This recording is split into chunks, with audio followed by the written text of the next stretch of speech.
Hi, this is State Representative Jeremy Shaffer with another Shaffer Spotlight. Today we are highlighting the McCandless-Franklin Park Ambulance Authority, MFPAA, and I'm pleased to be joined with Chief Chris Dell. Chris, thank you for having us here. Thank you for coming. Now, tell us a little bit about MFPAA and how your name might be a little bit misleading here. Sure. Yeah, so it is the McCandless-Franklin Park Ambulance Authority, formed in 1977 to service McCandless and Franklin Park.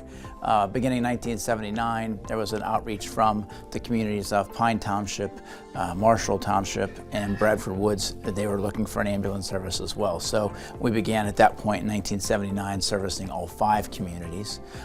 We do that through 3 stations. Okay. This is our headquarters station here in McCandless, just very close to Town Hall, as you know. We have another station, our Station 2 in Franklin Park.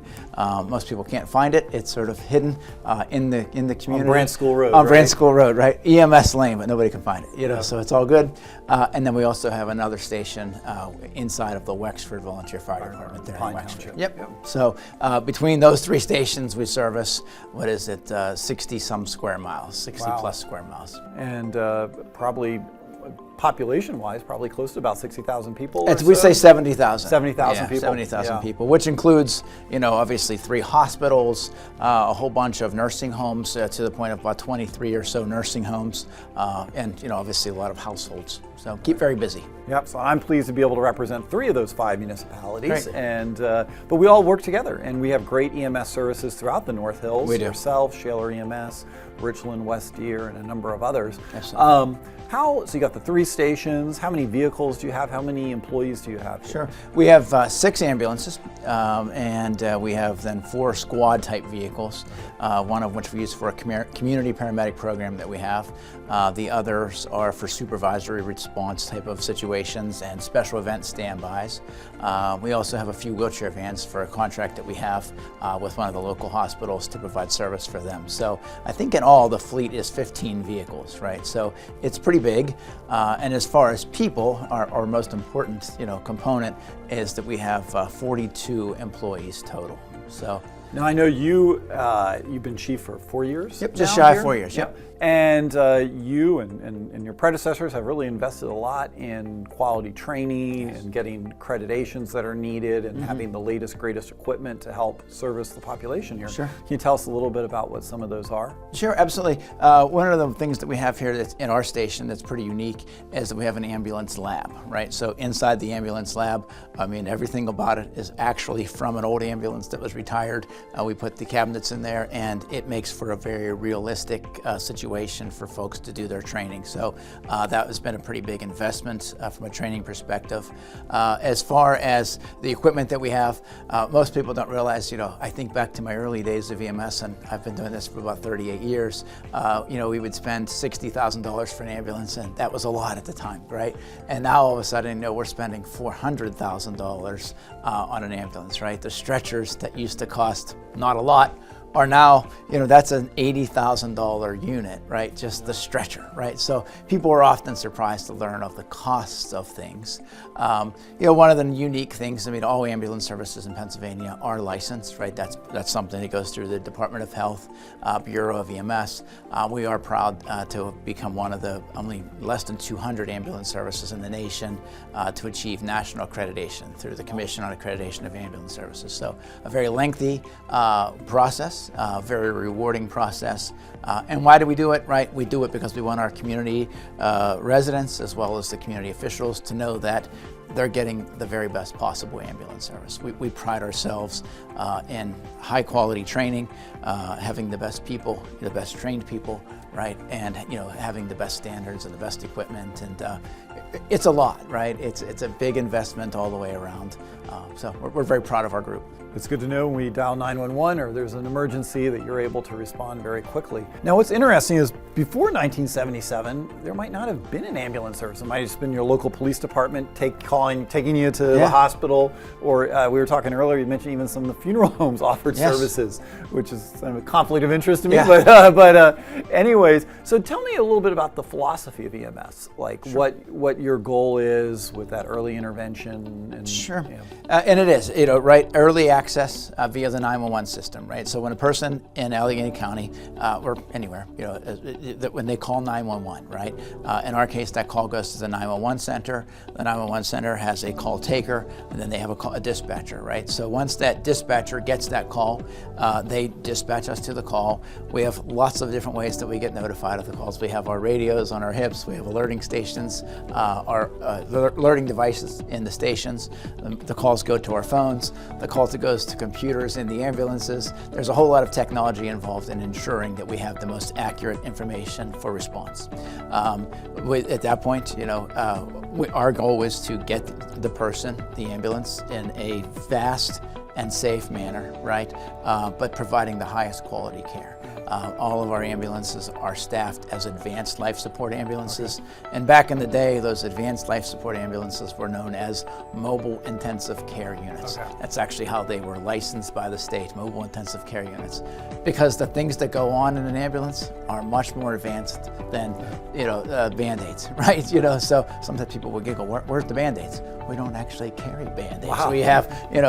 We have gauze and we have tape, but really don't have a whole lot of Band-Aids in ambulances. See a lot of things to treat strokes and heart attacks. Absolutely. Or other serious injuries. Yeah, very serious, right? So we respond to a lot of those high acuity calls with an older population in the community. And I think what's amazing is it's amazing to see the high quality care that our crews provide and to see the difference that we're making, right? In communicating with the hospitals, so when we get to a scene and there's someone that's sick, maybe with a stroke, right? We're in early communication with the hospital so that they can be ready. In many cases now, we don't even necessarily make a first stop at the emergency department. We might be going to a CT scanner, right? Oh, wow. So that they can get go right in. Diagnostic testing. Those types of things happen on a pretty regular basis now, and it's making a huge difference in patient outcomes. Well, at the state level, one of the things I hear about as a state representative is the struggle that EMS services face. Fortunately, in this area, many of our EMS services are kind of the tip of the iceberg. They're pretty well off, well trained, but you still have challenges with funding. And so can you talk a little bit about how your funding works, some of the challenges maybe for EMSs statewide, and what some of the solutions that the EMS community sees? Sure. And we have funding from a variety of sources, right? So we do get a portion of our funding at this point from our municipalities. All five communities that we service do participate financially. It works out to be about 6% of our nearly $5 million budget. We also have billing, of course, when we transport someone to the hospital, just like the hospital bills insurance, we bill insurance. We have a subscription program, that's helpful. We have a donation or capital fund campaign, that is helpful. And we also have a business drive, right, where we solicit to the businesses and we give the businesses, we are working toward purchasing X piece of equipment and asking for funding, toward that. And those things are helpful. And you get state grants. And we get state grants. Right? Myself and other representatives, state senators, we work hard to get to state grants. Huge, right? And so those state grants are able to help us oftentimes, as an agency, we don't hesitate to say we have a budget and then we have a capital, I like to kind of call it a plan. And without grants and so forth, we're really not able to fund the newest those capital equipment. things. Absolutely. The most recent grant you helped us with, in fact, was for an ambulance, right? So I can buy a brand new ambulance, all new wheels, the whole deal, for about $400,000. Or I can do what I call a remount, where we take the back of the ambulance, the box component off the back, and remount it onto a new chassis, right? If you looked at it, you wouldn't know the difference between a remount and a brand new ambulance because it all is very much brand new.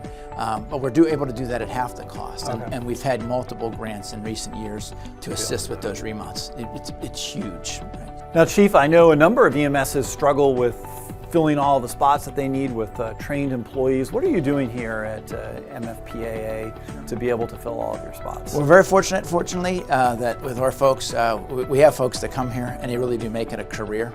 So we haven't experienced a whole lot of, flux in staffing. Well, we do have a really great relationship with Beatty Votech, right? Beatty Career Votech School. In fact, we work very closely with them. We've developed a program called the EMS Career Program. And we are actually have them, their folks, quite a few of their students, I think there's about 8 students in the program. And they come here on a monthly basis. They spend time with us on what we call basically an immersive EMS experience, right? So they're getting training, we call it EMS Career Academy. They're getting training to, when they're done with their training at Beatty Votech and they become certified as EMTs, they are very largely ready to enter the workforce because they've gotten training on the driving of the ambulances, some of the advanced practices that we perform on a regular basis. Things that they wouldn't normally learn in EMT class, we're teaching them, and it has been a great program. Well, Chief Dell, thank you for Absolutely. all you do and all of the people here at MFPAA do and all of our EMS and first responders do to keeping our communities safe. Absolutely. We really appreciate it. I'll be working hard for you in Harrisburg to We get you the appreciate funding you. and policies that you need. This has been another Shaffer Spotlight from the McCandless-Franklin Park Ambulance Authority. As always, if you have any questions, concerns, or issues, please don't hesitate to contact one of our offices. In Wexford, we're located in Brooktree. In Gibsonia, we're located near the corner of 910 and Middle Road. And if you're in Harrisburg, stop by the State Capitol Complex, and we're located in the Irvis office building. Thank you, and have a great day.